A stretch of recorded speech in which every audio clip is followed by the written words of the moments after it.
नमस्कार दोस्तों, स्वागत है आपका मेरे चैनल पे। दोस्तों, इंडिया डिफेंस क्षेत्र के अंदर लोकली बहुत ज़्यादा तरक्की कर रहा है और इसके कई हमने एग्जाम्पल देखे हैं। और स्पेशली अगर हम बात करें मिसाइल सिस्टम की, तो इसके अंदर हमने अग्नि प्राइम का उदाहरण देखा है, जो कि दोस्तों बहुत ही ज़्यादा मैन्योवरेबल हो गई है और साथ ही इसकी एजिलिटी भी बढ़ गई है और कई फीचर्स के अंदर ऐड किए गए हैं और अब ये कहीं भी मूव भी कर सकती है।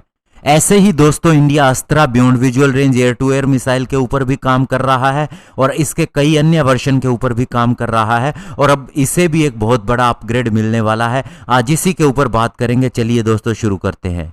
तो दोस्तों, जैसा कि आप जानते हैं कि इंडिया अस्त्रा मिसाइल के beyond visual range air to air missile के ऊपर काम कर रहा था। ये डेवलप भी हो चुकी है, इसका प्रोडक्शन भी शुरू हो चुका है और इसके अगले वर्जन के ऊपर भी काम करना शुरू हो चुका है और इसका एक इंफ्रारेड वर्जन भी आएगा। लेकिन आज जो हम आपसे बात करने वाले हैं वो है दोस्तों इसके सीकर को लेके, जिसके अंदर एक बहुत बड़ा अपग्रेड होने वाला है।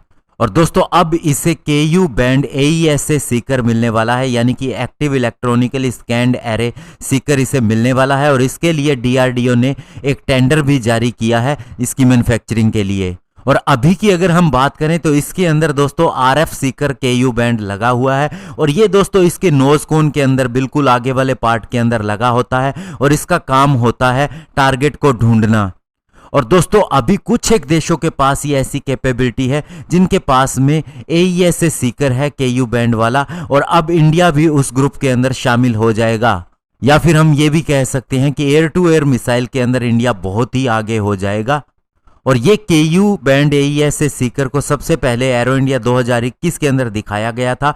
उस समय इसके ग्राउंड बेस के ट्रायल पूरे हो चुके थे, यानी कि अब इसका केवल प्रोडक्शन किया जाना है। और जहां तक इसकी क्षमता की बात है तो ये 15 किलोमीटर तक लॉक ऑन कर सकता है किसी भी टारगेट के ऊपर और साथ ही ये लाइव टारगेट डिटेक्शन और ट्रैकिंग भी कर सकता है।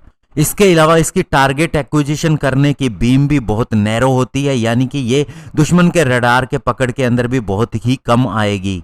और दोस्तों आपको ये भी बता दें कि अभी अस्त्रा MK2 और MK3 के ऊपर भी इंडिया काम कर रहा है। जहां तक अस्त्रा MK1 की बात है, इसकी रेंज 110 किलोमीटर है और MK2 दोस्तों 150 प्लस किलोमीटर की रेंज के साथ में आएगी। ये मीटियोर मिसाइल के जैसी ही बताई जा रही है और अमेरिकन AIM-120 मिसाइल के जैसी ही बताई जा रही है। इसके अंदर ड्यूल पल्स मोटर भी होगी और इसके अलावा जो अस्त्रा MK3 होगी ये हमारे सॉलिड फ्यूल डक्टेड रैमजेट यानी SFDR के ऊपर आधारित होगी, जो कि एक प्रोपल्शन सिस्टम है और इसकी रेंज 200 प्लस किलोमीटर होगी। और ये दोस्तों हम कह सकते हैं कि एक ऐसी मिसाइल होगी जिसका तोड़ जल्दी से हमारे पड़ोसी देशों के पास में नहीं होगा और ये टेक्नोलॉजी के अंदर भी इंडिया महारत हासिल करता जा रहा है। अभी कुछ दिन पहले ही इंडिया ने ऐसा ही एक टेस्ट किया था solid fuel ducted ramjet technology के ऊपर, जो सफल रहा था। और ये मिसाइल ऐसी होगी जो किसी भी अवाक्स एयरक्राफ्ट को भी डिस्ट्रॉय कर सकती है।